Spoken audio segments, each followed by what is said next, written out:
Ang gagawin natin. Ayan ang ating ganiling. Nilagyan ko lang ng sibuyas, seasoning, and paminta.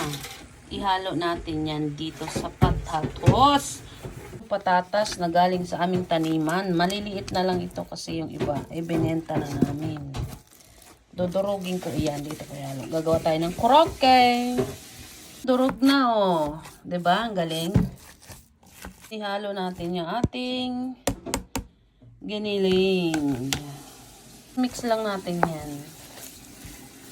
Mix. Ayan. Magporma lang tayo ng ganito. Kahit anong gusto nyong forma, pabilog or paano.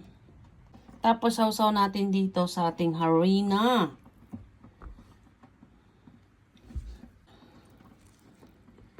Yan.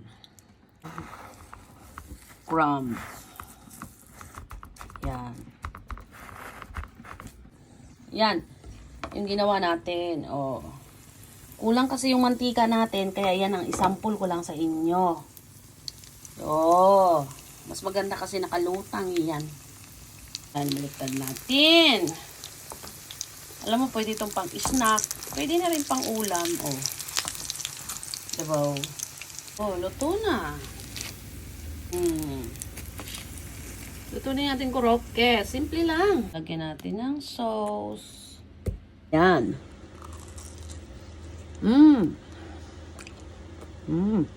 Yummy. Kami pa tayo nagawa. Ilalagay natin dito sa Ziploc. Ayan na oh. Lagyan natin sa freezer. Tapos lagyan nyo na lang kung kailan nyo ginawa. Pwede yan makakain mo yan 3 weeks. Oh, lagay natin sa freezer na yan.